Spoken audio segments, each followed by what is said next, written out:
This video is all about travel as inspiration and travel as inspiration even when you're stuck at home.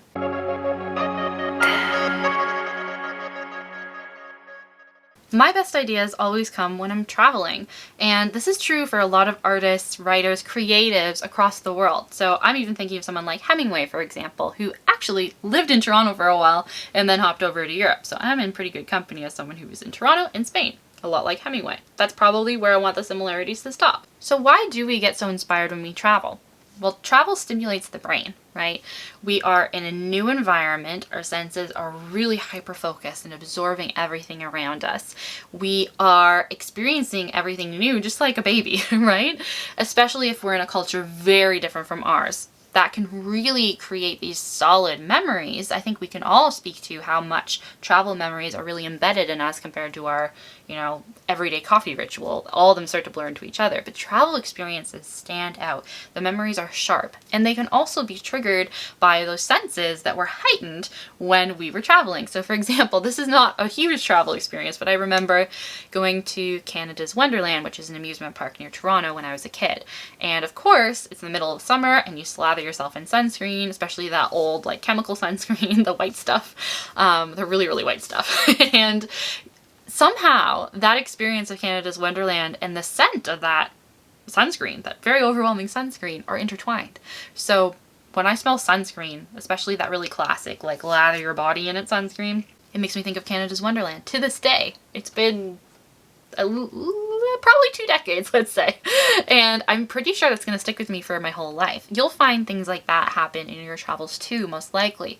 Whether it's you realize that eating food at an Ethiopian restaurant reminds you of that moment, actually, pulls you into the moment when you were in Ethiopia, right? We'll have these sense experiences, and I think it's really important to note that, not just to show how much we're absorbing, which can inspire creativity, having all this new input, but also that there are these interesting pathways, interesting connections in our brain happening between something that is in another part of the world and our present day. It could be having a scent associated with the vision of something, and those crossings wouldn't necessarily have happened in our normal day-to-day life because our senses aren't heightened enough to really imprint them.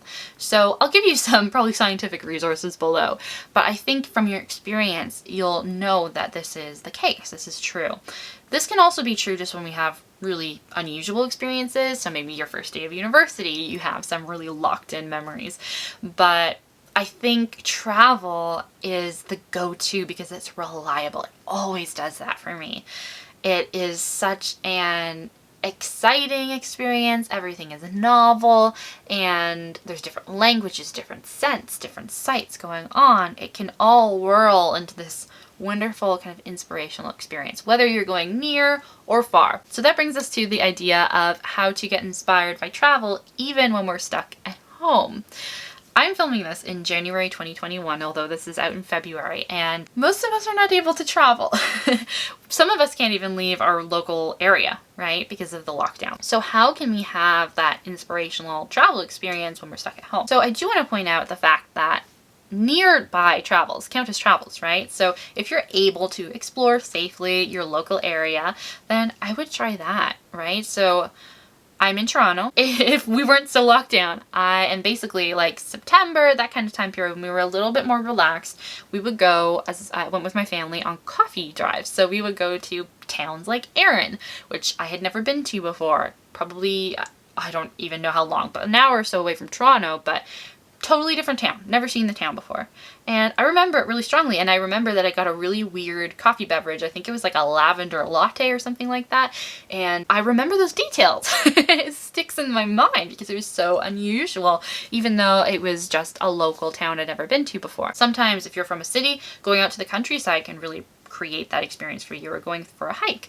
The opposite can be true if you're coming from the countryside and you want to go check out more of a city or urban area. That can really imprint these experiences and senses in your mind. It can be really different and really transformative. Even your own neighborhood, to a certain degree, can be explored because a lot of us go from our homes to our places of work, or our homes to the subway station, or our homes to a destination, right? We don't necessarily pick varied paths even to get to that destination. We choose the shortest one and we go there quick.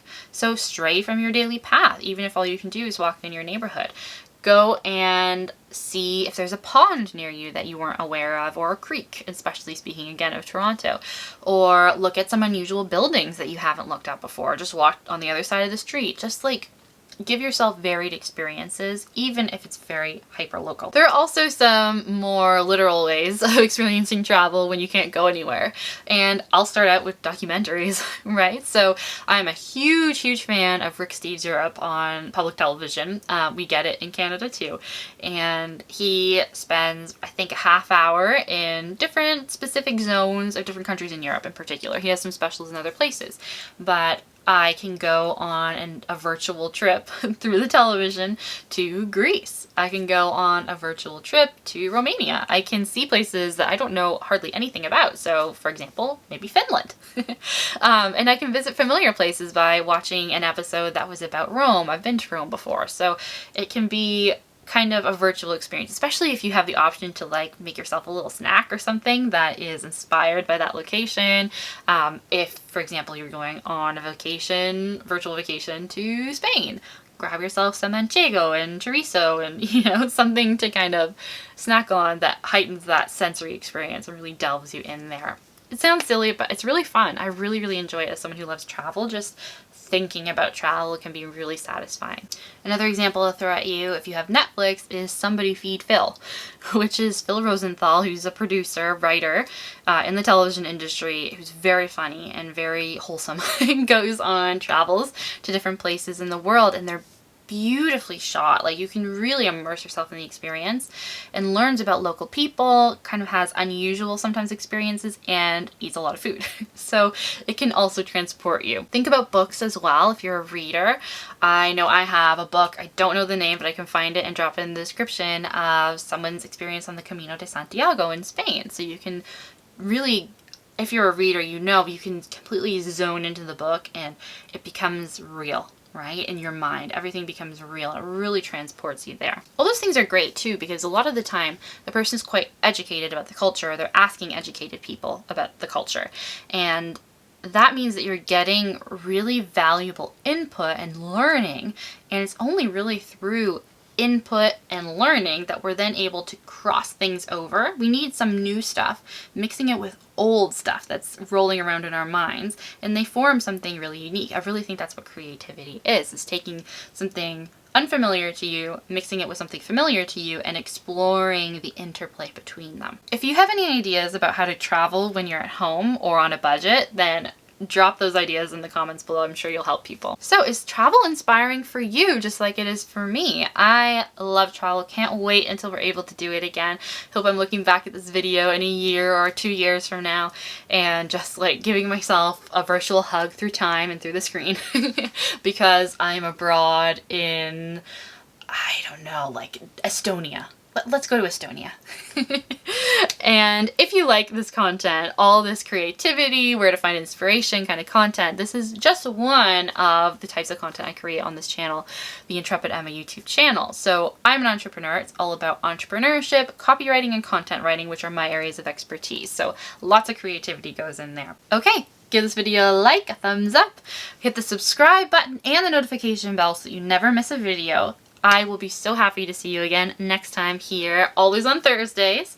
And thank you so much for watching today. Take care.